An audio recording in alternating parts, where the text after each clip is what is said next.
ईश्वरं ब्रह्म संबुद्धं शुद्धं सिद्धं मतं गुरुं ज्योतिरूपं महादेवं लोकालोकप्रकाशकं गतरागद्वेषमोहाः सर्वपापविवर्जिताः सर्वदा सर्वकालेषु ते भवन्ति जिनोत्तमाः। पवित्रं परमं ध्येयं परमानन्ददायकं भुक्तिमुक्तिप्रदं नित्यं पठते मङ्गलप्रदम्। नमो अरिहन्ताणं नमो सिद्धाणं नमो आयर्याणं नमो वज्रायाणं नमो लोय सव्वसाहुणं ऐसो पंचनमुक्कारो सव्वपावपणासनो मंगलाणं च सव्यसिं पढमं हवै मंगलम् पढमं हवै मंगलम् पढमं हवै मंगलम्। ओंकारं बिन्दुसंयुक्तं नित्यं ध्यायन्ति योगिनः कामदं मोक्षदं चैवम् ओंकाराय नमो नमः। अज्ञानतिमिरन्धानां ज्ञानाञ्जनशलाकया नेत्रोन्मीलितं येन तस्मै श्रीगुरवे नमः। तस्मै श्रीगुरवे नमः। तस्मै श्रीगुरवे नमः।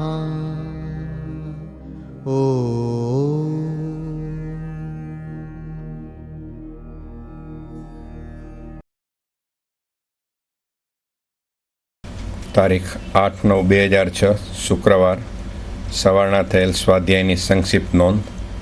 સત્ર ક્રમાંક 7, પ્રવચન ક્રમાંક 4, સળંગ પ્રવચન 38, ગાથા ક્રમાંક 43.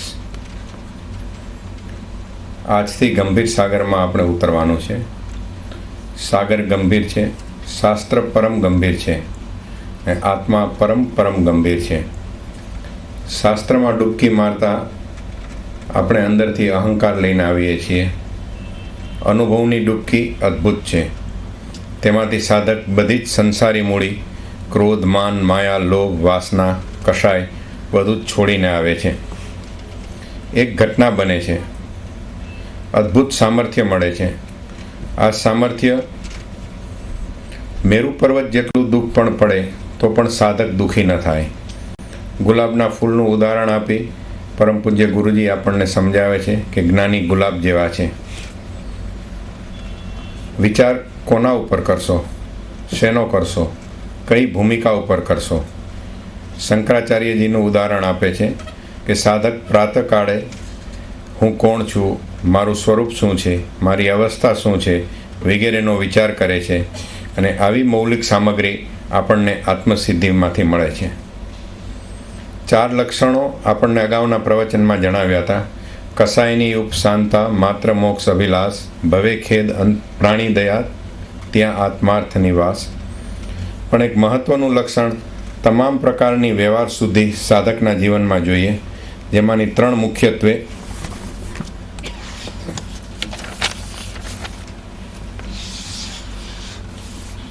નીતિ, સંતોષ, સદાચાર અને સંયમ. વ્યવહાર સુધીથી આંતરિક સુધી, અંતઃકરણ સુધી, તત્વ વિચાર સુધી અને જ્ઞાનથી મોહ થાય, મોહ દૂર થાય અને મોહ દૂર થવાથી મોક્ષ પ્રાપ્ત થાય. કોઈ પણ સંજોગોમાં વ્યવહાર અશુદ્ધિ ન ચાલે. સંયમની પાળ ન જ તૂટવી જોઈએ. જ્ઞાનીનું અનુકરણ નહીં પણ જ્ઞાનીનું અનુસરણ કરવું જોઈએ. ઘટના ઘટવા માટે વ્યવહાર શુદ્ધિ, આત્મશુદ્ધિ અને જોગ ફળવો જોઈએ. આત્મસિદ્ધિ શાસ્ત્ર શ્રી સૌભાગભાઈ માટે લખાયેલ છે. આત્મસિદ્ધિ શાસ્ત્રમાં આત્માને સિદ્ધ કરવાની વાત છે. પહેલાં આપણે આત્મા સિદ્ધ કરવો પડશે. તર્કનો ઉપયોગ થશે. અહીં બુદ્ધિ સહિતનું આઈક્યુ લેવલ પણ આવશે. પહેલાં તર્કથી વાત કરીશું, પછી બુદ્ધિ સહિત આઈક્યુની વાત થશે. ગુરુ શિષ્ય બંને તર્ક કરશે, પણ શિષ્ય વિનમ્રતાથી શંકાના ઉપાય માટે તર્ક કરશે, અને તર્કથી સત્ય કદી પણ સિદ્ધ ન થાય તેમ પરમ પૂજ્ય ગુરુજીએ આપણને જણાવેલ. બ્રહ્મ જ્ઞાનમાં તર્કનું સ્થાન નથી. શાસ્ત્રના આધારથી તર્કના સહારે અનુભવની વાત થશે. આ ત્રણેયનો સમન્વય એક જ વ્યક્તિમાં મળે તે અદ્ભુત અને વિરલ ઘટના છે, અને આવી ઘટના પરમ કૃપાળુ દેવમાં બનેલ છે. આચાર્ય હેમચંદ્રાચાર્યજીનું ઉદાહરણ આપે છે કે તેઓ જણાવે છે, શાસ્ત્રરૂપી સમુદ્રથી, ગુરુ પરંપરાથી અને સ્વસંવેદનના આધારે અમે જે વાત કરશું તે જ શાસ્ત્રમાંથી છે. પરમ કૃપાળુ દેવ કહે છે, અમે ભગવાન મહાવીરના શિષ્ય હતા. પ્રમાદના દોષથી ભ્રમણ થયો. અત્યારે અમને અમારો ખજાનો યાદ આવેલ છે. મીરાબાઈને પણ યાદ આવ્યું. અગાઉના જન્મોમાં લલિતાજી હતા, ભગવાન શ્રી કૃષ્ણના ગોપી હતા. પરમ કૃપાળુ દેવને વિદ્વતા કે પંડિતાઈ પ્રગટ કરવી નથી, પણ આપણે તત્વ વિચાર કરી શકીએ એ માટે આત્મસિદ્ધિની રચના કરવી છે, અને તે પણ સંવાદથી. સંવાદમાં હૈયા મળે છે. હૈયા મળવા માટે ધીરજ, સ્નેહ, વિશાળતા અને ઉદારતા જોઈએ. જો આપણા જીવનમાં પણ જો સંવાદ થાય તો પતિ પત્ની વચ્ચેનું જીવન દાંપત્ય કહેવાય, અને વિસંવાદ હોય તો કજિયાખોર કહેવાય, અને સંવાદથી માધુર્ય પ્રગટ થાય છે. ઉપનિષદમાં કહેલ છે કે શિષ્ય સૂકા લાકડા સમાન થઈને ગુરુ પાસે જાય છે અને કહે છે કે હે ગુરુદેવ, ચિનગારી મૂકો, અમે અમારી અગ્નિ પ્રગટાવશું. આત્મસિદ્ધિમાં સંવાદ કરવાનો છે. ગુરુ અને શિષ્ય બંનેના હૈયા એક કરવાના છે. તર્ક કે વિવાદમાં જીવન નથી કાઢવાનું. ગાથા 43માં 6 શબ્દો ઉપર વારંવાર 6 શબ્દ આવે છે, અને પરમ કૃપાળુદેવે ખૂબ જ ભાર મૂકેલ છે. સત્પદમાં સમકિતને રહેવાનું સ્થાન છે. વિચારથી, શ્રદ્ધાથી અને સત્પુરુષના કહેવાથી આત્મા છે તેવી શ્રદ્ધા સાથે આપણે સાંભળવાનું છે. વ્રત, તપ, જપ, સાધુ જીવન, મુનિ બન્યા, અણગાર બન્યા, પણ અધ્યાત્મમાં એન્ટ્રી નથી થતી, કારણ કે આત્મા છે તેવી શ્રદ્ધા નથી. જ્ઞાની પુરુષ કહે તે સત્ય, અને તેનું નામ તે વ્યવહાર સમ્યક દર્શન. ભગવાન મહાવીરના બધા જ સાધુ સાધ્વી નિશ્ચયથી સમ્યક દ્રષ્ટિ નહોતા, પણ વ્યવહારથી સમ્યક દર્શન ખરું જ. પુરુષોત્તમ પરમાત્મા કહે તે જ સત્ય, અને પછી આપણને ગુરુજી કહે છે કે તે પ્રાપ્ત કરવા વચનકોનું સત્ય કેવળ માનવું. આપણી આ ધારામાં શરીર છે, ભૌતિક ધારા છે, અને આપણો આધારશિલા છે દેહ. દેહ ધારાની પાછળ વૃત્તિ છે, જેવી કે આહાર, ભય, નિંદ્રા, મૈથુન વગેરે સંજ્ઞાઓ છે. મોટા ભાગનું જીવન આપણું દેહની પાછળ જાય છે. દેહમાં આત્મા છે, તે દેહમાંથી જરૂર વિદાય લેશે. ઉદાહરણ, જેમ આપણે કપડાં બદલાવીએ છીએ પણ આપણે નથી બદલાતા, તેમ દેહ બદલાય છે પણ આત્મા નથી બદલાતો. આત્મા છે તે એક વાત, નિત્ય છે તે બીજી વાત. આત્મા સ્વીકારી અને પછી જે સાધના થાય તે સંવર, અને આત્માના સ્વીકાર પહેલાં જે સાધના થાય તેનાથી પુણ્ય બંધ થાય. સંવરથી કર્મ નિર્જરા થાય અને તેનાથી બંધ તૂટે. શરીરના સંબંધો કાયમ નથી રહેવાના. સૌ કોઈ જવાના છે અને ગયા છે. એક પછી એક સૌ જાય છે. કાયમ રહે તેવું તો કોણ છે? તો જવાબમાં કહે છે ફક્ત એક, અને તે આત્મા. અને જો આત્મા નિત્ય ન હોય તો પછી શાસ્ત્રોની જરૂર શું છે? ધર્મ સાધનાનું કામ શું છે?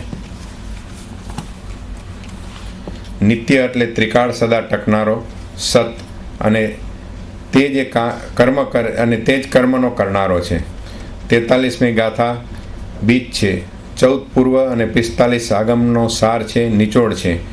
આપણા લિસ્ટમાં ફક્ત બોડી એટલે કે દેહ જ છે, આત્મા નથી. શરીરને ઓળખ્યું, હવે આપણે આત્માને ઓળખવાનો છે.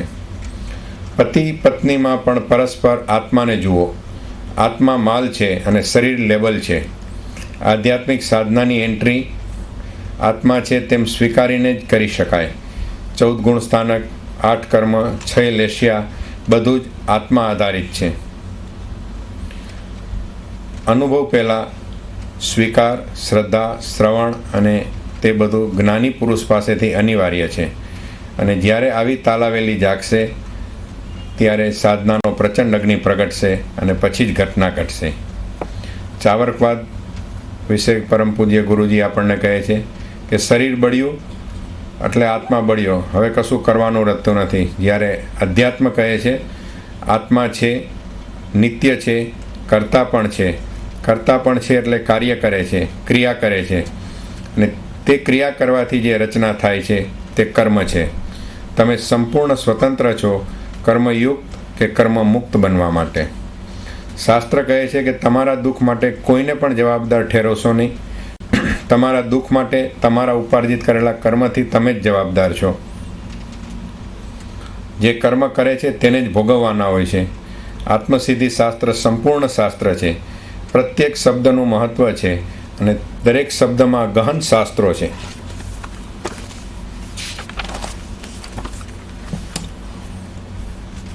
વાલિયા લૂંટારાનું ઉદાહરણ આપીને આપણને સમજાવે છે કે જે કરે છે તે જ ભોગવે.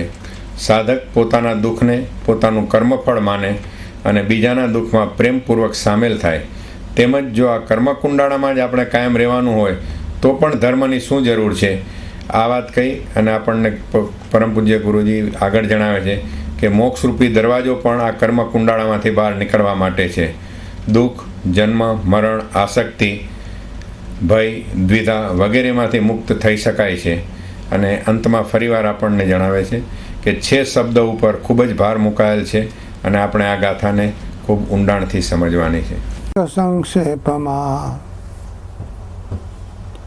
શત દર્શન પણ તે સમજાવા પરમાર્થને કયા જ્ઞાનીએ. સંવાદનો પ્રારંભ થતા પહેલા એક મહત્વની સૂચના પ્રમુખ બળદેવ તરફથી મળે છે. આ સરપંચની વાતનો પ્રારંભ અમે જે કરીએ છીએ એમાં 2 બાબતોનો સમાવેશ થાય છે. આમાં 7 સ્થાનકો પણ છે અને આમાં 6 દર્શનો પણ છે. દર્શન એટલે દ્રષ્ટિ, દર્શન એટલે અભિપ્રાય, દર્શન એટલે દ્રષ્ટિકોણ, દર્શન એટલે જોવું, દર્શન એટલે જાણવું, દર્શન એટલે સ્વીકારવું. ધરતી પર ભિન્ન ભિન્ન દર્શનો છે. અલગ અલગ વ્યક્તિઓએ આ પરમ તત્વને, આતિન્દ્રિય તત્વને અલગ અલગ દ્રષ્ટિએ જોયું, અલગ અલગ રીતિએ જોયું. જેટલી પહોંચ હતી, જેટલું જ્ઞાન હતું એમાં એમને જોયું. આ એટલા માટે ખંડ ખંડ જેમણે જોયું એમને ખંડ ખંડ વાત કરી, અને અખંડ જેમણે જોયું એમને અખંડ વાત કરી. ખંડ ખંડ જ્યારે વાત કરી ત્યારે મત ઊભા થયા, દર્શનો ઊભા થયા, માન્યતા ઊભી થઈ ગઈ. અખંડ વાત જેને કરી એને સળંગ તત્વનું દર્શન કર્યું. અને સળંગ તત્વનું દર્શન કરવા માટે 2 ભૂમિકા જોઈએ. એક બાજુમાં સંપૂર્ણ વિતરાગતા જોઈએ અને બીજી બાજુમાં સર્વગણતા જોઈએ. જ્યાં વિતરાગતા છે ત્યાં સર્વગણતા છે. જે સર્વગણ છે એ અવશ્ય વિતરાગ હોય જ.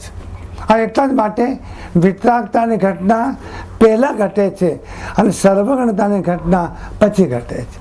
વિતરાગ બન્યા સિવાય સર્વજ્ઞ બનાતું નથી, અને સર્વજ્ઞ બન્યા સિવાય સમગ્ર અસ્તિત્વને એના અખંડ સ્વરૂપમાં, દ્રષ્ટિમાં, નજરમાં, દર્શનમાં આવી શકતું નથી. સમગ્ર અસ્તિત્વને સમગ્ર સ્વરૂપમાં જોવું એને પ્રાચીન પરિભાષામાં કેવળ જ્ઞાન પણ કહે છે. અને કેવળ જ્ઞાનનો અર્થ ભૂતકાળમાં જે કંઈ બન્યું, વર્તમાન કાળમાં જે કંઈ બની રહ્યું છે, ભવિષ્યકાળમાં જે કંઈ બનશે એ તમામને એકી સાથે એક સમયમાં જાણવાનું સામર્થ્ય આ કેવળ જ્ઞાન છે. જ્ઞાનનું એક સામર્થ્ય છે.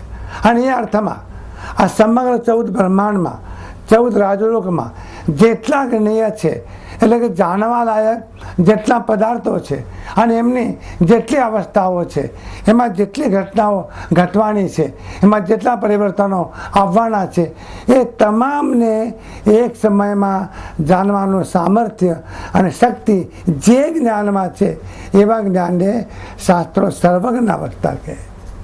એવા સર્વજ્ઞને જે જોયું એમને અખંડ જોયું, એમને પરિપૂર્ણ જોયું. આ સર્વગણતાના લેવલથી જે નીચા હતા એમને પણ જોયું અને જોયું એને કહ્યું પણ ખરું, પણ એમને જે જોયું એ ખંડ જોયું અને એમણે જે કહ્યું એ ખંડ કહ્યું. એ ખંડ જોવું અને ખંડ કહેવું એના કારણે જુદા જુદા દર્શનો થયા છે. નહીં તો ધરતી ઉપર અલગ અલગ દર્શનો હોય નહીં, પણ હરેક વ્યક્તિને પોતાનો અભિપ્રાય છે, પોતાની દ્રષ્ટિ છે અને વસ્તુને જોવાની પોતાની વ્યવસ્થા છે અને એ દ્રષ્ટિએ પોતે વસ્તુને જોવે છે. અને એટલા જ માટે શાસ્ત્રોમાં એમ કહું કે જોનાર ક્યાં ઊભો છે, કઈ ભૂમિકા પર ઊભો છે, એની કઈ અવસ્થા છે, એની કઈ ભૂમિકા છે, એની કઈ સ્થિતિ છે, એનો આંતરિક વિકાસ કેવો છે, એટલા પ્રમાણમાં એ જોનાર માણસ કહી શકશે. અને જો જોનાર સંપૂર્ણ વિકસિત જો હોય, અર્થાત કે સર્વજ્ઞતા જો હોય, તો એના દર્શનમાં અખંડ તત્વ આવે છે. આ વાતને સમજી લેવી એટલા માટે જરૂરી છે કે ભિન્ન દર્શનો જગતમાં હોય એમાં કોઈ નવાઈ પણ નથી, એમાં કોઈ આશ્ચર્ય પણ નથી. કારણ કે જોનારા એમને અધૂરપના કારણે, એમની અપૂર્ણતાના કારણે, એમનું દર્શન ખંડિત થવાના કારણે એમને એ પ્રમાણે જોયું. સૂર્ય આકાશમાં ઉગ્યો છે અને એ આકાશમાં ઉગેલા સૂર્યને અંધ માણસ ના પાડે છે કે સૂર્ય ઉગ્યો નથી. જેને મોતિયો આવ્યો છે એને પ્રકાશ ઓછો દેખાય છે, જેને જાંબરો થયો છે એને પ્રકાશ એથી ઓછો દેખાય છે, જે બાળક છે એને પ્રકાશ વધારે દેખાય છે, જે યુવાન છે એથી વધારે દેખાય છે, અને ઘરડો ઓછો થયો હોય તેને પ્રકાશ ઓછો દેખાય. સૂર્ય તો એનો એ છે, પણ સૂર્ય તરફ જોનારા જુદા જુદા છે. જે અસ્તિત્વ છે એનું એ છે, પણ એના તરફ જોનારા જુદા જુદા છે. આ વાત એટલા માટે સમજવી જરૂરી છે. અને જે વાત તરફ આપણે ઉપેક્ષા કરીએ છીએ, સમજવાની આપણી તૈયારી નથી, તરત આપણે એમ કહીએ છીએ રહેવા દો ને, ના રહેવા દો એમ ન ચાલે. કારણ કે જોનારાઓ જ્યાં ઊભા છે ત્યાંથી એમણે જોયું છે અને એક સારું થાય, એમને એમ પ્રતીત થયું હોત કે આપણે જે જોયું છે એ પૂરું જોયું નથી, અધૂરું જોયું છે, ખંડિત જોયું છે, અલ્પ જોયું છે.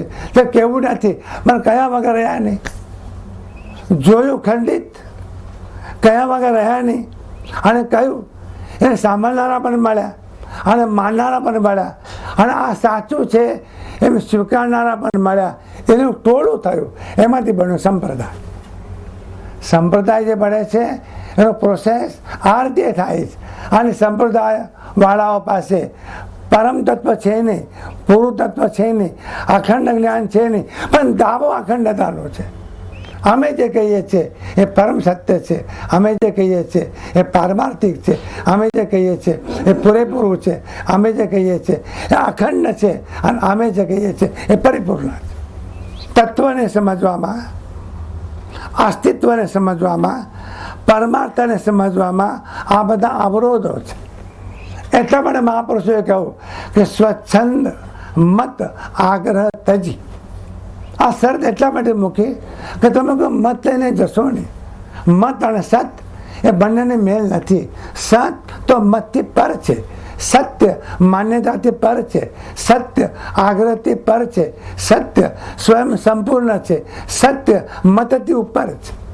તમે સત્યને જોવાના માટે મત લઈને જશો, તમે સત્યનું દર્શન કરી નહીં શકો. ખલીલ જીબ્રાનનું વાક્ય પાછું આપણે યાદ કરીએ. ખલીલ જીબ્રાન એમ કહે છે કે જ્યારે સત્યને શબ્દના અલંકાર પહેરાવવામાં આવે છે, એટલે સત્યને શબ્દમાં વ્યક્ત કરવાનો પ્રયત્ન જ્યારે કરવામાં આવે છે ત્યારે સત્ય મટી જાય છે અને અસત્ય બને.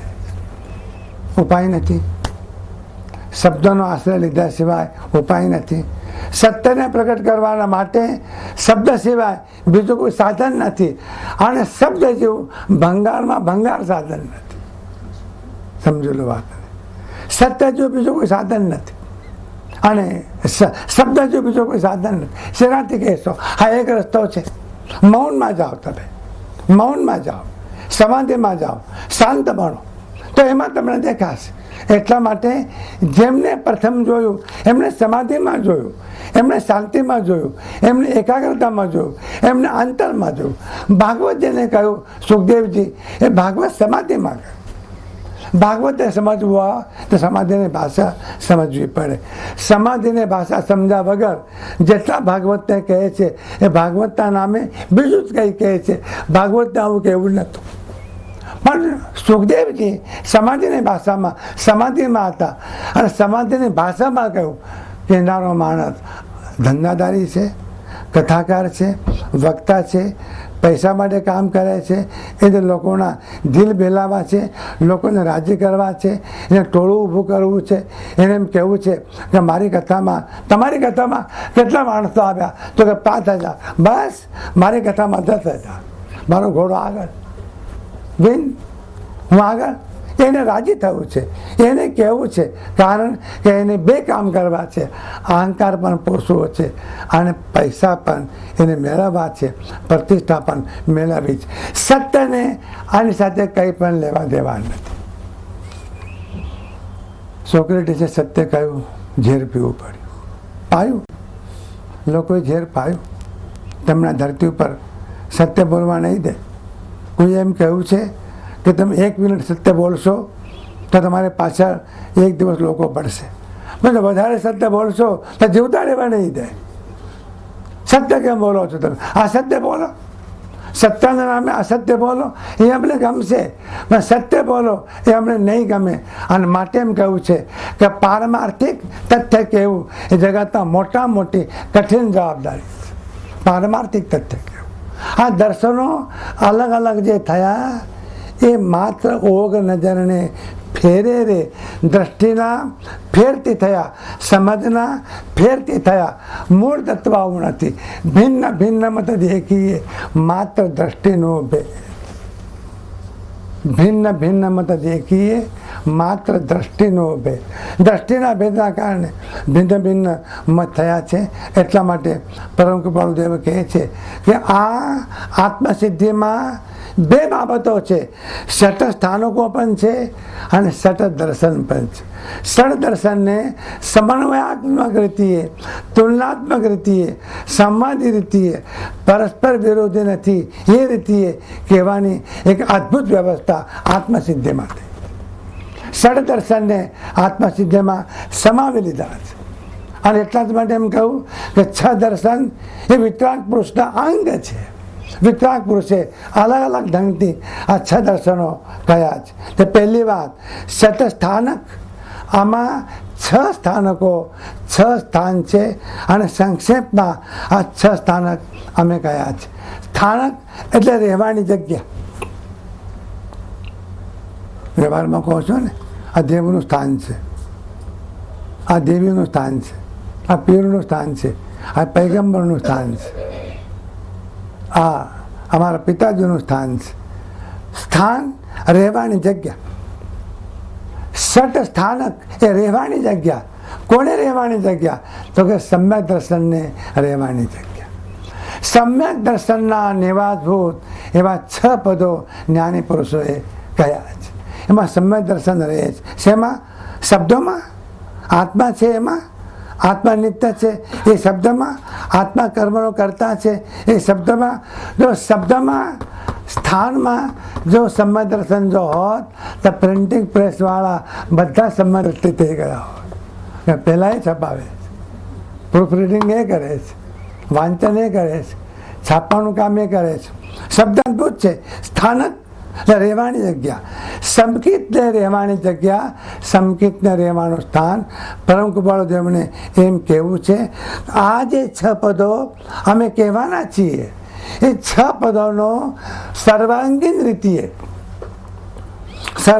રીતિએ એકાંતમાં રહીને મૌનમાં રહીને સર્વાંગીણ રીતે, સાપેક્ષ રીતે, ઊંડાણથી, ગંભીરતાથી સતત ચિંતનની ધારા જો ચાલે, સતત વિચારની ધારા જો ચાલે તો અંદર એક પ્રક્રિયા થાય છે, અંદર એક ઘટના ઘટે છે. જેમ ઘંટી ફરે અને આના દળાતું જાય. ઘંટી ફરતી દેખાય છે પણ આના દળાતું દેખાતું નથી. લોટ બહાર નીકળ્યા પછી ખબર પડે કે લોટ દળાઈ ગયો. ઘંટી ફરે છે અને આના દળાય છે, લોટ ફરે છે, લોટ બહાર દેખાય છે. અંદરમાં સતત ચિંતનની ધારા ચાલે છે, વિચારની ધારા ચાલે છે, એ ઘંટી ફરે છે અને એક પ્રક્રિયા થાય છે, એક ઘટના ઘટે છે. અને એ ઘટના ઘટે છે કે મિથ્યાત્વના જે દલિકો છે, દર્શન મોહના જે દલિકો છે, મિથ્યાત્વના જે દલિકો છે, અર્થાત મિથ્યાત્વ મોહનીય કર્મના જે દલિકો છે. દલિકો એટલે પરમાણુઓ, દલિકો એટલે જથ્થો. મૂંઝાશો નહીં, શબ્દોમાં અટકીને ઊભા રહેશો નહીં. કર્મના પણ દલિકો હોય છે. દલિકો એટલે પરમાણુઓ. મિથ્યાત્વ મોહનીયના જે પરમાણુઓ છે, જે અંદર છે, જે બાધા કરે છે, જે અવરોધ કરે છે, જે સત્યને જોવામાં ડિસ્ટર્બન્સ કરે. તમે બેઠા હો અને છોકરો ટીવી ચાલુ કરે, તરત તમે કહો છો અલ્યા તે ડિસ્ટર્બ કર્યું, ટીવી એને ચાલુ કર્યું અને ડિસ્ટર્બ તમે થયા. એ રીતે અંદરમાં જે મિથ્યાત્વ મોહના દલિકો છે એ આપણને ડિસ્ટર્બ કરે છે, વિક્ષેપ કરે છે. જે રીતે જોવું જોઈએ, જેમ જોવું જોઈએ એમ જોવા ન દે, વચ્ચે વિક્ષેપ ઉત્પન્ન કરે. એ વિક્ષેપ ઉત્પન્ન કરનારું ફેક્ટર, વિક્ષેપ ઉત્પન્ન કરનારું પરિબળ, એને મિથ્યાત્વ મોહનીય કહે છે અથવા દર્શન મોહનીય કહે છે. એ કર્મનો જથ્થો છે. એ કર્મનો જથ્થો ચિંતનની ઘંટીમાં પીલાતો જાય છે, પીલાતો જાય છે અને પીલાતો જાય છે. અને જ્યારે એ દર્શન મોહનીય પૂરેપૂરું નષ્ટ થઈ જાય, ચાલ્યું જાય, તે વખતે જે ઘટના ઘટે એને કહેવાય છે સમ્યક દર્શન. પૂછો છો ને કે સમ્યક દર્શન કેવી રીતે થાય? એમ ઘણા પૂછે છે કે સમ્યક દર્શન કેવી રીતે થાય. બહુ ચિંતા છે લોકોને. આ કાળમાં થાય કે ન થાય, પહેલી વાત તો એ છે. આ કલિકાળ છે, આ પંચમ કાળ છે. આ કાળમાં થાય કે ન થાય, અને થાય તો કેવું થાય, ક્યાં થાય? મુંબઈ થાય કે અમદાવાદ થાય? થાય ક્યાં?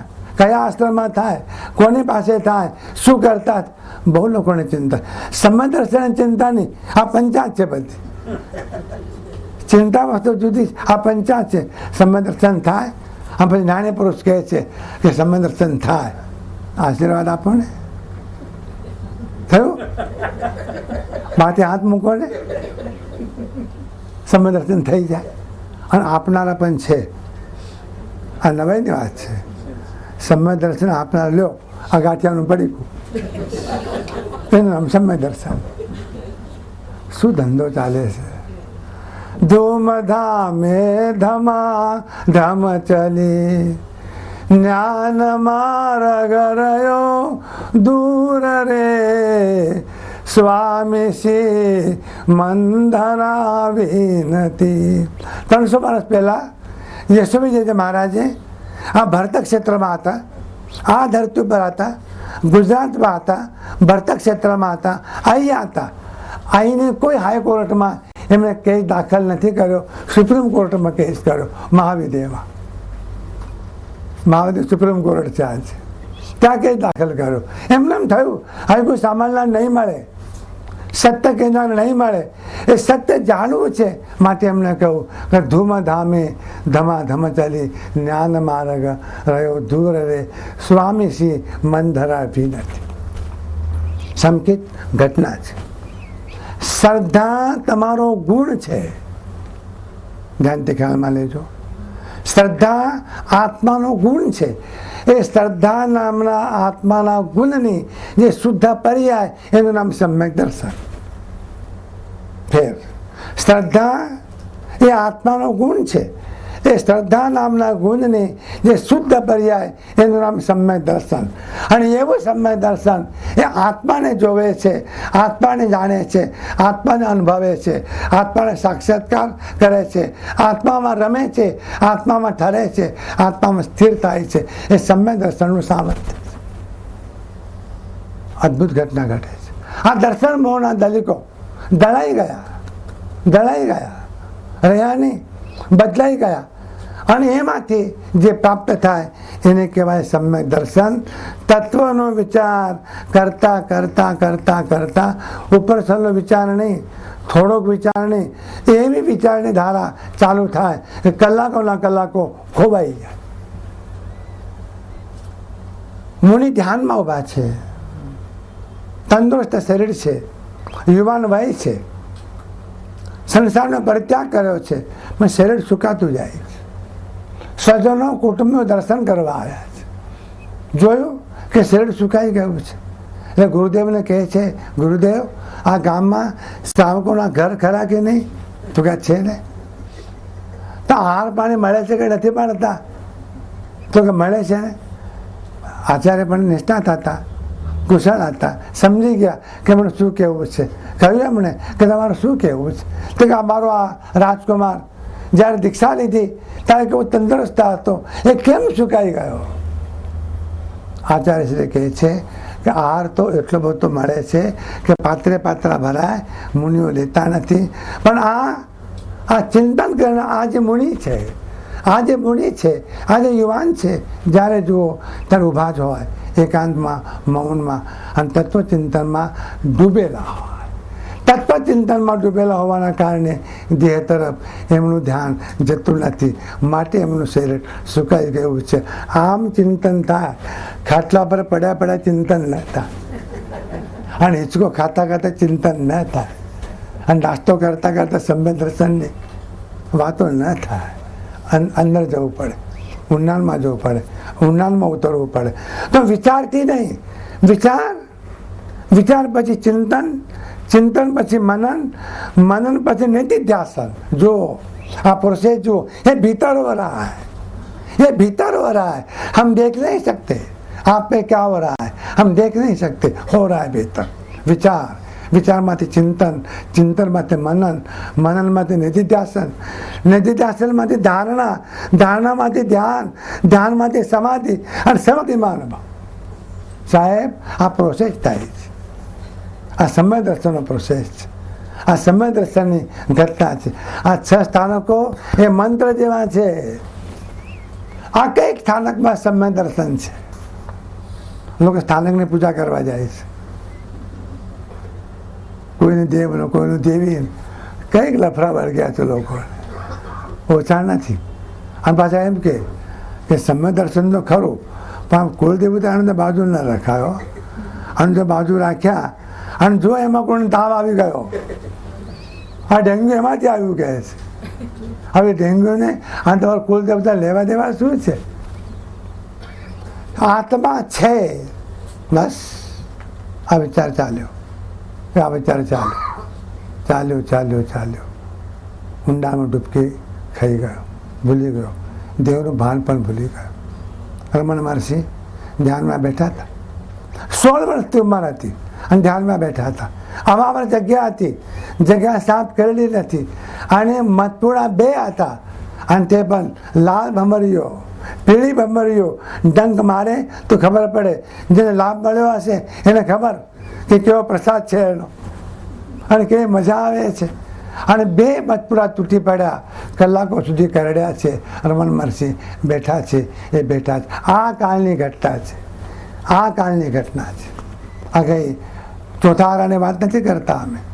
અમને ખબર છે તમારી સાથે વાત કરતી વખતે બહુ જાગૃત રહેવું પડે. જો એમ કહીએ કે ચોથા આરાની ઘટના છે, તમે કહો સાહેબ ચોથા આરામાં તો બધું થાય, આ તો આડાડતો પંચમકાર. તમારી બુદ્ધિમાં કોઈ પહોંચે એમ ને ડેલેટ કરવામાં, પછી તો વળે શું, બેઠા છે કલાકોનો કલાકો ધ્યાનમાં. આટલા ભમરા કરે. ચિંતન, આ ચિંતનમાં એકાગ્રતા, ચિંતનમાં તન્મયતા. એક બધું ચિંતન કરો અને સમ્યક દર્શન થાય. એક બધું ચિંતન કરો અને સમ્યક દર્શન થાય. એનો વિચાર કરતા સંકિત થાય છે. હવે કોઈને પૂછવાની જરૂર નહીં પડે કે સમ્યક દર્શન કેવી રીતે થાય. આ નેશનલ હાઈવે છે, ઉઘાડે 6 માર્ગ છે. આ માર્ગે જાઓ સમ્યક દર્શન થશે. અને માટે સમ્યક દર્શનના નામે જે ભ્રમ ઉત્પન્ન થાય છે, જે ભ્રમણાઓ પેદા કરવામાં આવે છે, એનાથી બચો. અને એક વાત એ પણ સમજી લો કે સમ્યક દર્શન થયું એટલે કામ પૂરું થયું એવું ન માનશો. બીજી વાત, સમ્યક દર્શન થયું હવે કંઈ પણ કરવાની જરૂર નથી. બાપુ હજુ વાર છે. સમ્યક દર્શન તો પ્રવેશ થયો, તમે કોલેજમાં દાખલ થયા, તમને પરમિશન મળી, ભણવાનું બાકી છે અને પરીક્ષા આપવાનું બાકી છે, રિઝલ્ટ લાવવાનું બાકી છે, હાઈએસ્ટ માર્ક લાવવાના બાકી છે અને પહેલા નંબર આપવાનું બાકી છે. કારણ કે હજુ કામ બાકી છે. સમ્યક દર્શન તો 4થા ગુણસ્થાને કહેતા અને કેવળ જ્ઞાન 12મા ગુણસ્થાને કહેતા. 8 ગુણસ્થાનો કો વટાવાના છે. આ 4થી અટકીનો રહ્યો. હવે તો એમ કહે છે સમ્યક દર્શન થયું ને, બીજું કંઈ પણ કરવાની જરૂર નહીં, રહી જશો. સમ્યક દર્શન થયા પછી જ ખરા પુરુષાર્થની શરૂઆત થાય છે. સમ્યક દર્શન એ સરકારનો પરવાનો છે. જેમ પરવાનો આપે તેમ વેપાર કરી શકો, પરમિશન આપી વેપાર કરી શકો. GIDCમાં તમને જગ્યા મળી, પણ વેપાર તમારે હવે કરવાનો છે ને. સમ્યક દર્શન એ પરમિશન મળ્યું તે મોક્ષની સાધના કરી શકો, પણ સમ્યક દર્શન પછી સમ્યક ચારિત્રની અખંડ સાધના જીવનમાં કરવાની બાકી રહે છે. સમજાય છે કઈ? શ્રદ્ધા જ્ઞાન લયા છે તો પણ જો નવી જાય પમાયો, વંધ્ય તરુણી ઉપમા તે પામે. શ્રદ્ધા પ્રાપ્ત કરી, જ્ઞાન પ્રાપ્ત કર્યું, સમ્યક દર્શન થયું, સમ્યક જ્ઞાન પ્રાપ્ત થયું, પણ સમ્યક ચારિત્ર જો ન આવે તો ધર્મનું વૃક્ષ ફળતું નથી. ફળ મોક્ષ મળતો નથી. પરમ કૃપાળુદેવે કહ્યું છે કે જ્ઞાનનું ફળ વિરતિ છે. જ્ઞાનનું ફળ વિરતિ છે. વિરામ પામ આ ભોગોથી, વિષયોથી, રાગદ્વેષથી, ક્લેશોથી અને કસાયોથી. તે સમ્યક દર્શન થયું એટલે સાધનાનું સૂત્રપાત થયું. સમ્યક દર્શન થયું એટલે મકાનનું પોઝિશન મળ્યું. રહેવા જવાનું બાકી છે, સાફ કરવાનું બાકી છે, અને સૌથી મોટો પ્રશ્ન ફર્નિચર બાકી છે. રહેવા કેવી રીતે જવાય? મકાન સજાવટ કરવાના બાકી છે. કહે છે ને ઇન્ટેરિયર ડેકોરેટર, એને બોલાવવાનું બાકી છે. એ બધું થાય પછી મકાનમાં રહેવા જવાય. સમ્યક દર્શન થયા પછી સમ્યક ચારિત્ર પ્રાપ્ત ન થાય, સાધના અધૂરી રહે. જૈન દર્શનની આ ખૂબી છે. જૈન દર્શન એમ કહે છે કે સમ્યક દર્શનથી ઉપાડ કર્યો અને વિતરાગતામાં જૈનો વિસામો ખાધો. સમ્યક દર્શનથી ઉપાડ કર્યો અને વિસામો ક્યાં લીધો? વિતરાગ દશામાં. વિતરાગ દશા ક્યાં આવી? 12મા ગુંઠાને. એ 12મા ગુંઠાને જઈને ઠર્યો. એવો ઉપાડ સમ્યક દર્શનનો હોય. સમ્યક દર્શન એવું ન કે હવે કંઈ પણ કરવાનું બાકી નથી, સબ હો ગયા. અમે એક ઠેકાણે બેઠા હતા અને ગુરુએ બેઠા હતા એક, અને 5 ચેલા પણ હતા. बोले आंखों में थी. गुरु ने पूछो हो गया? वो लोग हो गया. अरे क्या हो गया? पर हो क्या गया? बस मैंने के पार पाम गए. बस એને અમે પછી પૂછ્યું કે તને શું થયું? થયું બહુ કંઈ નથી. એમને પૂછ્યું હો ગયા? મેં કહ્યું હો ગયા. થયું બહુ કંઈ નથી. આ ધર્મના નામે આ તોફાન ન પોસાય. ધર્મ અદ્ભુત વસ્તુ છે.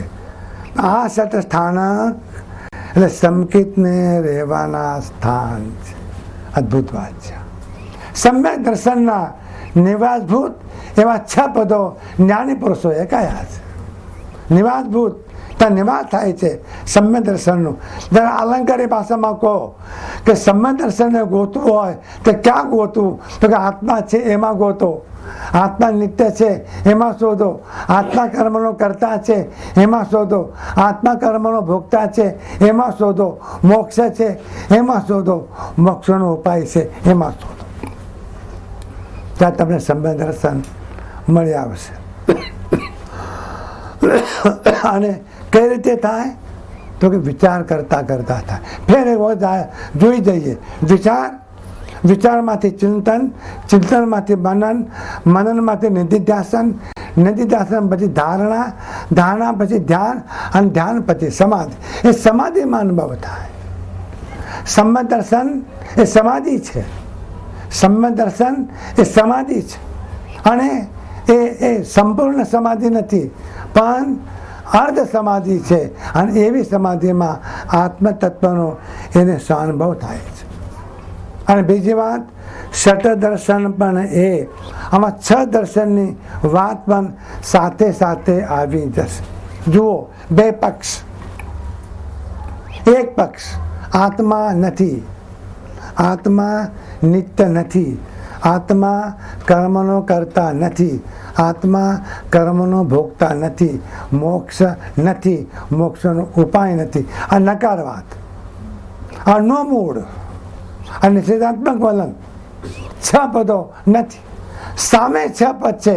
આત્મા છે, આત્મા નિત્ય છે, આત્મા કર્મનો કરતા છે, આત્મા કર્મનો ભોગતા છે, અને મોક્ષ પણ છે, અને મોક્ષનો ઉપાય પણ છે. આવા જુદા જુદા 6 દર્શનો એમ કહે છે કે મતભેદ કરીને જુદા જુદા દર્શનવાળા ઝઘડો કરે છે, પણ તેમ કરવાનું કંઈ પણ કારણ નથી. કેમ? એને દવા અંદર મૂકી છે. બહુ અદ્ભુત વાત છે. આ ઘટના જ અદ્ભુત છે. ષટસ્થાનક સંક્ષેપમાં ષટ દર્શન પણ એ, ષટ દર્શન પણ તે. હા, અમે જ્યાં ષટ દર્શનની વાત કરવાના છીએ એ મતભેદ માટે, દર્શન માટે, ઝઘડા માટે કરવાના નથી. શેના માટે કરવાના? સમજાવવા પરમાર્થને. અમારું મિશન આ છે. અમારું મિશન ઉંબાડિયા કરવાનું નથી. અમારું મિશન ગાતલ છાટીને હળગતું કરવાનું નથી. અમારું મિશન પરમાર્થને સમજાવવાના માટે. અદ્ભુત વાત કરી. તમામ દાર્શનિકોને એમને આમંત્રણ આપ્યું કે આવો. આ જગતના દાર્શનિકોને એમને આમંત્રણ આપ્યું કે આવો, ચાલો આપણે પરમાત્માને સમજીએ, શુદ્ધ આત્માને સમજીએ. લડવા માટે આ દર્શનો નથી. અને એટલા માટે પરમાર્થ ને શુદ્ધ આત્મા સમજાય એ અર્થે જ્ઞાની પુરુષે આ બોધ કર્યો છે. ફેર ગાથા બોલીએ. ષટસ્થાનક સંક્ષેપમાં ષટ દર્શન પણ તે ઉપર નીકળી. શા માટે તમે કહો છો? કહેવાનો હેતુ શું છે? સમજાવવા પરમાર્થને સમજાવવાના માટે. આ ઝઘડા મટી જાય, આ ક્લેશ મટી જાય, આ પક્ષ મટી જાય, આ મતાંતરો મટી જાય, આ માન્યતાઓ મટી જાય, આ ભાવો મટી જાય, આ કદાગરો મટી જાય, આગ્રહો મટી જાય. અને પરમાર્થ એટલે શુદ્ધ આત્મા. એ શુદ્ધ આત્મા સમજાય. શુદ્ધ આત્મા સમજાય તે માટે કયા જ્ઞાનીએ આ બહુ અદ્ભુત શબ્દ મૂક્યો. પંડિતે શબ્દ ન વાપર્યો. પંડિતે, કોઈ પ્રોફેસરે, કોઈ અધ્યાપકે, કોઈ વિદ્વાને, કોઈ કથાકારે, કોઈ વક્તાએ, કોઈ ઓરેટરે ના, કોઈ કવિએ નહીં. જ્ઞાનીએ કયા છે. અને જ્ઞાનીએ આ 6 પદો કયા? તો મતભેદમાં ન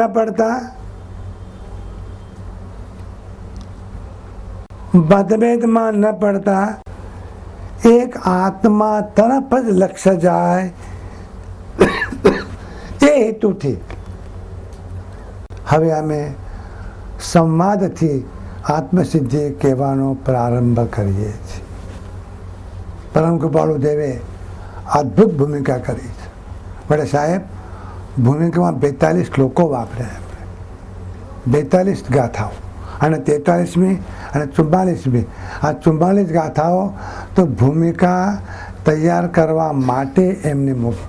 આ એવો મજબૂત ફાઉન્ડેશન કર, 10 ફૂટ ઊંડું કહો કે 7 ફૂટ ઊંડું કહો, એટલું મજબૂત ફાઉન્ડેશન.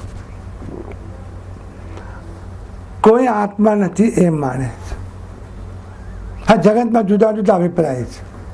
એક અભિપ્રાય તો એવો પણ છે કે આત્મા નથી, આ દેખાય છે એટલું જ છે, બીજું કંઈ છે નહીં. આ દ્રશ્ય પદાર્થો છે, જે આંખે દેખાય એ જ છે, આ કાને સંભળાય એ જ છે, બીજા પદાર્થો જગતમાં છે નહીં અને એ જોવામાં આવતા નથી. જે આંખે દેખાતો નથી એ હોઈ શકે નહીં, માટે આત્મા નથી. આગળ આવશે, શિષ્ય દલીલો કરશે, તર્ક કરશે, યુક્તિઓ વાપરશે અને કહેશે ગુરુદેવને કે એટલા માટે આત્મા નથી, તો આત્મા નથી એમ માને છે. એનું નિરાકરણ પ્રથમ પત્તિ કર્યું. મહેનત ત્યાં પડી છે. આત્મા છે એ સિદ્ધ કરવામાં જ તમામ મહેનત છે, પછી મહેનત નથી. એક વખત આત્મા છે સિદ્ધ થયું પછી આત્મા નિત્ય છે, કર્મનો કરતા છે, એને સમજાવતા વાર નહીં થાય. બહુ મહત્વની ઘટના છે કે આત્મા છે એનો સ્વીકાર આનંદથી કરવો જોઈએ. કુંદકુંદાચાર્યજીએ તો કહ્યું, અરે અમે તારા વૈભવની વાત કરીએ છીએ, અને નિજ વૈભવ, આત્માનો વૈભવ, એની વાત કરીએ છીએ.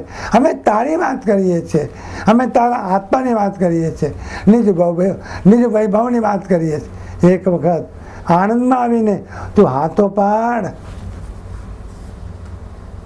તમે કે બોલ્યા નહીં? આનંદમાં આવીને હાથો પાડ કે હા આત્મા છે, અમારો વૈભવ, આ મારી વાત છે. આત્મા છે. એક વખત નિર્ણય થઈ જાય, બધા અવરોધો તો. આ પહેલી વાત. એકડો જોઈએ પહેલા. 1000 મીંડા હશે, એનો સરવાળો કરો. ગણિત મારું બરાબર નથી. 1000 ને ભાગો મીંડાથી, 1000 મીંડાથી ગુણો, 1000 મીંડામાં 1000 મીંડા ઉમેરો, શું આવશે? હા, એ તો કહો. મીંડું જ આવશે. 0, 0, કંઈ પણ નહીં આવે. આત્મા છે એકડો જ. આચાર્ય સૂત્રમાં પહેલા અધ્યાયમાં ભગવાન મહાવીરે કહ્યું કે મારા ધર્મનો પ્રારંભ જો એકમ જાણે તો સર્વમ જાણે. જે એકને જાણે છે તે સર્વને જાણે છે. ત્યાંથી અમારા ધર્મની શરૂઆત છે. ધર્મ શબ્દ પછી છે, પહેલા આત્મા શબ્દ છે. આત્મા માટે ધર્મ છે. સમજી લો આ વાત. આત્મા માટે ધર્મ છે. ધર્મ ઉપપત્તિ છે, ધર્મ સાધન છે, ધર્મ ઉપાય છે. દર્દી હોય તો દવા, અને દર્દ હોય તો દવા. પણ દર્દી પણ નથી, દર્દ પણ નથી, કોની દવા? આત્મા હોય તો ધર્મ, આત્મા હોય તો બંધ, આત્મા હોય તો કર્મ, આત્મા હોય તો મોક્ષ. આત્મા જ નથી, કોના માટે આ બધી ઉપાધિ? તો આત્મા છે. અને એવો નિર્ણય એક વખત થઈ જાય અને આનંદમાં આવીને જો સ્વીકાર કરે કે આત્મા છે. 2 રસ્તા. તત્વચિંતનના ઊંડાણમાં જઈને અને દર્શન મોહનીયના દલિકોને ચિંતનની ઘંટીમાં દળીને એને ખતમ કરી નાખો અને સમાધિમાં અનુભવ થાય. એ પ્રેક્ટિકલ અનુભવ, સાચો અનુભવ, પરમનન્ટ અનુભવ. અને એવી હિંમત ન હોય, એવું સાહસ કરવું ન હોય, એવી અત્યારે તૈયારી ન હોય તો એક બીજો ઉપાય, જ્ઞાની પુરુષે જે કંઈ પણ કહ્યું છે એ પરમ સત્ય છે. એનમેવ નિગંથમ પામ્યાનમ સત્યમ અણુત્તરમ કેવલ્યમ પરિપૂર્ણમ નિયાવમ સંશુદ્ધમ સલગત્તનમ સિદ્ધિમગમ મુક્તિમગમ નિજાનમગમ સવદુકાન પૈનમગમ ઇથંઠિયા જીવા સિદ્ધંતી બુજ્જંતી મુચ્ચંતી પરિનિભાયંતી. और અણકાનંદ હા પ્રભુ, તમે જે કહો છો એ પરમ સત્ય. સમજણ નથી, જાણતા નથી, અનુભવ નથી, પણ તમને તો જોઈએ છે ને, તમે તો હાજર છો ને. અને તમે વિશ્વાસ કરવા લાયક પુરુષ છો, શ્રદ્ધા કરવા લાયક પુરુષ છો, અને તમે જે કહ્યું છે માટે આત્મા છે. બે ઉપાય, યા શ્રદ્ધાથી સ્વીકારો, યા સમાધિમાં જઈને અનુભવ કરો. એક વખત આત્મા છે એ નિર્ણય કરી લેવો પડશે. લગ્નની તૈયારી ચાલુ કરી, માંડવા નાખ્યા, કંકુપત્રીઓ છપાઈ, અને પછી પૂછ્યું સગપન થયું? ના, સગપન બાકી છે. શું કરશો? કોને બોલાવશો? સગપન પહેલા થવું જોઈએ. આત્મા છે એનો સ્વીકાર જે ક્ષણે થશે તો તમને ધર્મની જરૂર પડશે. એ સિવાય તમને ધર્મ કરવામાં રસ નહીં પડે. રસ નહીં પડે, ખરેખર રસ નહીં પડે. સંસાર માણસો તરત ખબર પડશે કે પૈસાની હવે શું થયું. એકદમ અનુભવની વાત આવી ગઈ નહીં કે હવે પૈસા વગર નહીં ચાલે. કારણ કે સંસાર માંડ્યો, પરણ્યા, બે થયા. હું તો કહું છું ઘણી વખત એકલો હોય 1 લીટર દૂધ પી જાય એકલો, પછી શું વાંધો. પછી પરણે એટલે 2 જણા, પછી 500 પછી લીટર ન પીવાય. બોલી કહે ને શું સમજો તમારા મનમાં, એમના શું પી રહ્યા છો? હું છું ને. અને ત્રીજું આવ્યું તો પછી 2 નક્કી કરે, આપણે દૂધ બંધ, આપણે ચા પીશું. દૂધ કોના માટે? તમે બહુ ડાયા છો. હા, ચોક્કસ વ્યવસ્થા છે તમારી, ચોક્કસ વ્યવસ્થા. ખબર પડી, જોઈએ છે. આત્મા છે સ્વીકાર કરશો, તમે ધર્મ વગર જીવી નહીં શકો. ધર્મ કરવો એક વાત, અરે ભાઈ માનવ જન્મ મળ્યો છે, કંઈક સારું કરેલું એ બીજી વાત. પણ આત્મા છે એ નિર્ણય કર્યા પછી તમે ધર્મ વગર જીવી નહીં શકો. મેરા એમ કહેતી હતી કે જેમ માછલી પાણી વગર જીવી શકતી નથી, એમ હું પરમાત્મા વગર, કૃષ્ણ વગર જીવી શકતી નથી. રોય રોય આખિયા રાતી નયના પ્રભુ દર્શન કી પ્યાસી. પ્યાસી છે, આ આંખો પ્યાસી છે, એને જોવો છે. મારે મારા રણછોડને જોવો છે, કૃષ્ણ કનૈયાને જોવો છે. આ અંદરની ધૂન લાગશે. આત્મા છે એ નિર્ણય થશે. અને સાથે કોઈ આત્માને ક્ષણિક માને છે, કોઈ ક્ષણિક માને છે. અરે ભાઈ આત્મા હોય અને આત્મા ક્ષણિક જ જો હોય અને કાયમ રહેવાનો ન હોય તો પણ ધર્મની જરૂર શું? કોના માટે ધર્મ કરવાનો? સમજાય છે? ધર્મ કરવાનો કોના માટે? જો આત્મા ક્ષણિક હોય અને તકનાર જો ન જ હોય તો ધર્મ કરવાનો કોના માટે? બાપ દુકાન તૈયાર કરી રહ્યો હોય, માલ લાવી રહ્યો હોય અને તૈયારી કરી રહ્યો હોય, અને દીકરો એમ કહે છે હું તો રહેવાનો નથી, કોના માટે મહેનત રહ્યા? જેમ આત્મા નથી, આત્મા છે પણ આત્મા અનિત્ય છે, કાયમ રહેતો નથી, તો પણ ધર્મ કરવાની જરૂર નથી. કોઈ એમ કહે છે કે આત્મા કર્મનો કરતા નથી, એમ કહેનારા જગતમાં છે. ઈશ્વર કરે છે, પ્રકૃતિ કરે છે, બીજો કોઈ કરે છે, થર્ડ પાર્ટી કરે છે, એમ કહે છે.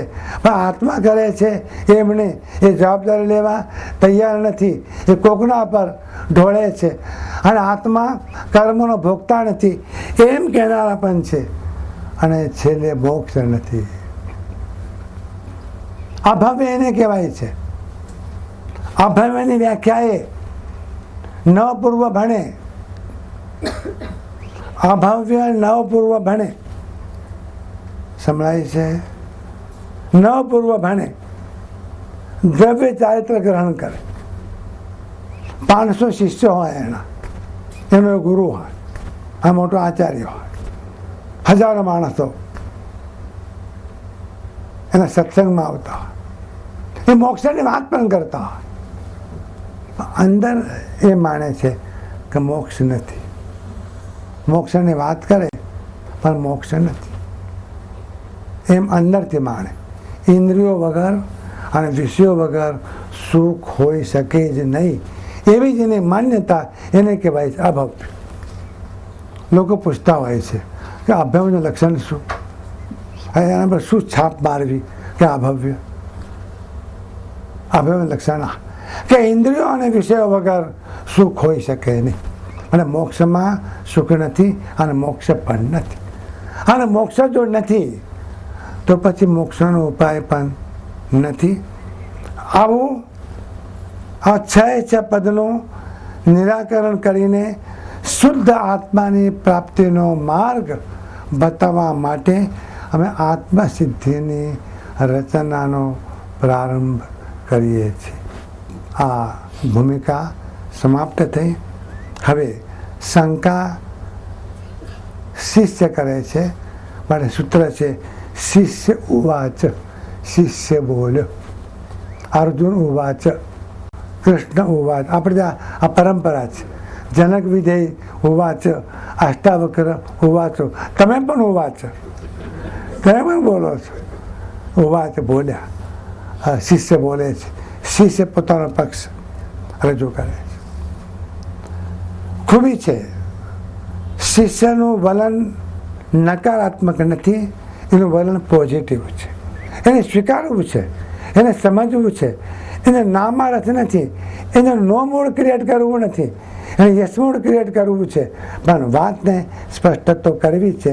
અને એટલા જ માટે શિષ્ય પોતાના મનના પ્રશ્નો દિલ ખોલીને સદગુરુ પાસે પ્રગટ કરે છે અને સદગુરુ એનું સમાધાન કરે છે. તો આવતીકાલે સવારે શિષ્યનો પક્ષ રજૂ થશે અને પક્ષ ઠીક પ્રમાણમાં ચાલશે. મોટો પક્ષ છે, 4-5 ગાથાઓ છે. કારણ કે શિષ્યને સિદ્ધ કરવું છે કે આત્મા નથી, પણ સાથે સાથે આત્મા હોય તો સ્વીકાર પણ કરવો છે. આ શિષ્યની ભૂમિકા સમજી લો. આ ટોટલ નેગેટિવ પર્સન્ટ નથી, હાફ નેગેટિવ, 50% નેગેટિવ, પૂરો નેગેટિવ નથી. એના મનમાં એમ છે કે જો ગુરુદેવ કે સ્પષ્ટ જો થઈ જાય, ગળે વાત ઉતરી જાય અને સમજણમાં આવી જાય તો તમારે મારો આગ્રહ છોડી દેવો હોય. હું મરું તો પણ મારો આગ્રહ ન છોડું એ જાત નથી. આ જાત જરા જુદી છે. ગતાપૂછ પકડ્યું એ પકડ્યું, લાતો ખાધા કરે તો પણ ન છોડે એ પક્ષ નથી. હા, ઉદાહરણ છે.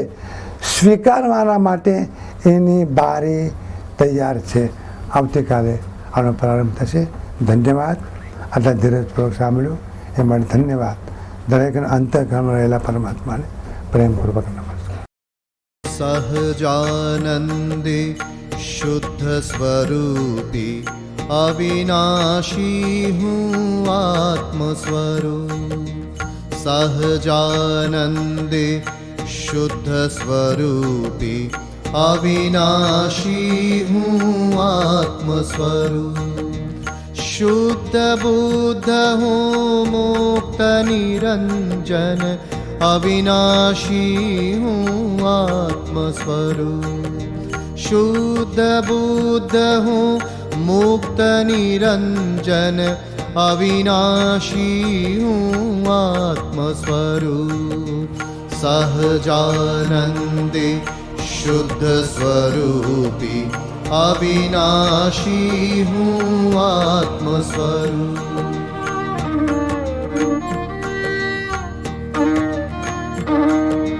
સોહમ સોહમ સોહમ સોહમ અવિનાશી હું આત્મ સ્વરૂપ. સોહમ સોહમ સોહમ સોહમ અવિનાશી હું આત્મ સ્વરૂપ. શુદ્ધ બુદ્ધ હું મુક્ત નિરંજન અવિનાશી હું આત્મ સ્વરૂપ. શુદ્ધ બુદ્ધ હું મુક્ત નિરંજન અવિનાશી હું આત્મ સ્વરૂપ. સહજાનંદે શુદ્ધ સ્વરૂપી અવિનાશી હું આત્મ સ્વરૂપ. અવિનાશી હું આત્મ સ્વરૂપ. અવિનાશી હું આત્મ સ્વરૂપ. ઓમ બ્રહ્મ શાંતિ. ઓમ विश्वशान्तिः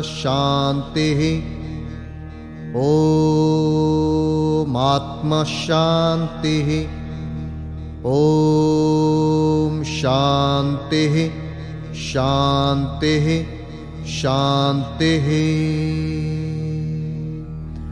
ॐ